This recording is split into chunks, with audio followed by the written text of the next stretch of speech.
အာနာရလာတဲ့ခါကျတော့အမှဦးနေဝင်းကဦးနုကဂျင်းထဲမှန်းသိလို့ဒီကောင်တွေအရက်သားတွေငါ့ကိုကလေးများအောင်မနေလားဂျင်းလာထဲတယ်ဟဲ့လားမြန်မာတနေ့လုံးဒီကြံမှု6လနဲ့ငါရွေးကောက်ပွဲကျပါ6လနဲ့ငါလှုပ်လို့ရမှာလားဦးနေဝင်းကလည်းလဲတယ်ရွယ်ချက်4ချက်ချ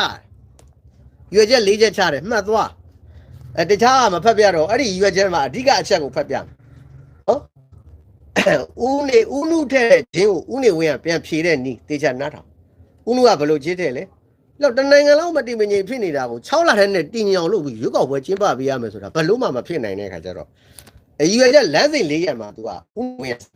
အဓိကအချက်ဘာအချက်လဲဆိုတရားဥပဒေပြန်လဲစိုးမိုးလာပြီနိုင်ငံရေးပါတီများကလည်းကူညီဆောင်ရွက်မည်ဆိုလျင်6လအတွင်းလွတ်လပ်၍တရားမျှတသောရွေးကောက်ပွဲကျင်းပရေးဆိုပြီးတော့ထည့်လိုက်သူရေးတာရှင်းရှင်းလေးနိုင်ငံရေးပါတီတွေကကူညီရင်တော့အပေါ်ပိုင်းကလူတွေကကူညီလို့ရှိရင်တည်ငြိမ်အောင်6လအတွင်းလုပ်ပေးနိုင်တယ်ရည်ရွယ်ချက်ရေးထားတယ်ဒါပေမဲ့မကူညီကြဘူးလာနာရတဲ့တရားတစ်ပေါက်တွေဖြစ်တော့ဘာဖြစ်လဲ6လနဲ့မပြီးဘူးတစ်နှစ်နဲ့5လစုစုပေါင်း18လကြာမှနော်1960ဖေဖော်ဝါရီကြာမှရွေးကောက်ပွဲပြန်ကျင်းပပေးပြီးတော့အထအစိုးရရတာဆိုတဲ့ကိုပြန်လွှဲရတယ်အဲ့ဒီလိုနဲ့ပထသအစိုးရက1960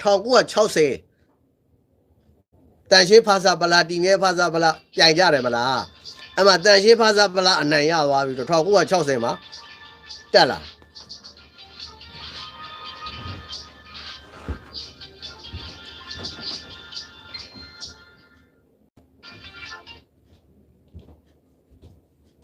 အမှ1960မှာတို့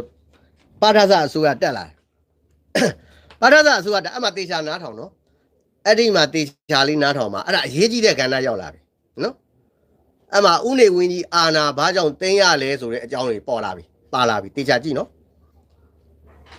အဲ့တော့ပထသတန်ရှင်းဖာစာပလာအစိုးရနော်ဦးနုကြီးပြန်ရတဲ့ခါကျတော့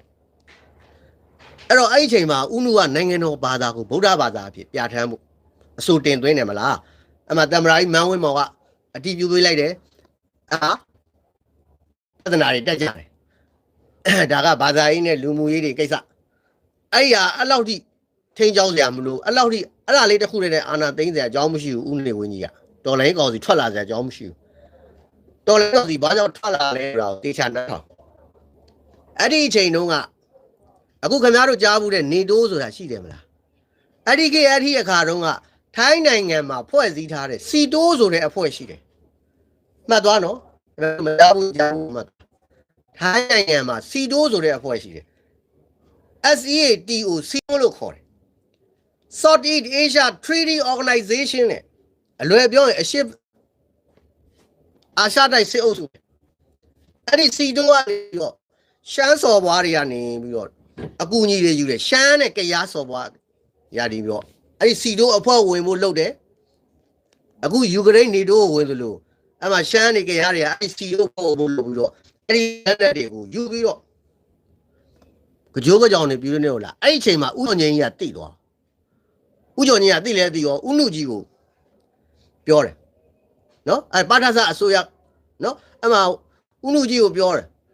ဥနုကအဲ့လောက်ထိ तू ကစိတ်ဝင်စားဘူးအဲ့လောက်ထိစိတ်ဝင်စားဘူးအဲ့ဒီအချိန်မှာဖွဲ့စည်းပုံကလည်းပြင်ဖို့လုပ်နေကြပြီလေ40ကိုဖွဲ့စည်းပုံပြင်ဖို့လုပ်နေကြအမှရှမ်းစော်ဘွားတွေက Federal မူရှမ်းမူကို Federal စစ်စစ်မူတွေတောင်းဆိုတယ်ပါထသအစိုးရဝိတုကတခင်ချင်းမောင်တို့တက်တဲ့အချိန်ပေါ့နော်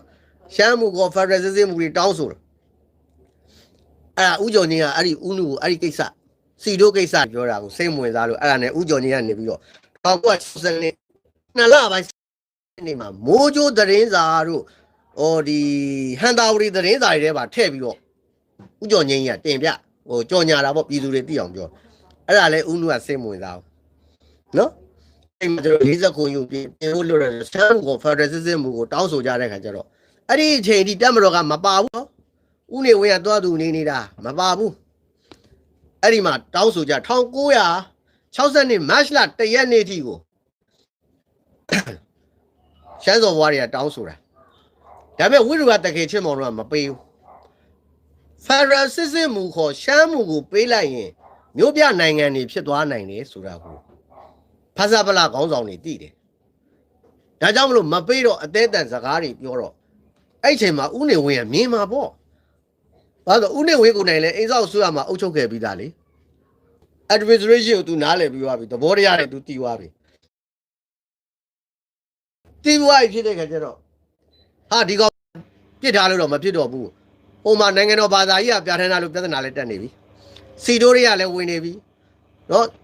Federal System ဝင်တော့40လို့ရှိရင်ငါတို့နိုင်ငံကြီးကမြို့ပြနိုင်ငံကြီးတော့ဖြစ်သွားတော့မယ်ဆိုတဲ့အတွေ့ဝင်သွားပါလိမ့်မယ်ဥနေဝင်းမှာအဲ့ဒါနဲ့1960နှစ်မတ်လ1ရက်နေ့ထိသူတို့တွေ40ခုပြေးဖို့ဆွေးနွေးနေတာမတ်လ2ရက်နေ့မှာဥနေဝင်းရကောက်ပြီးအာဏာသိမ်းချပလိုက်တာ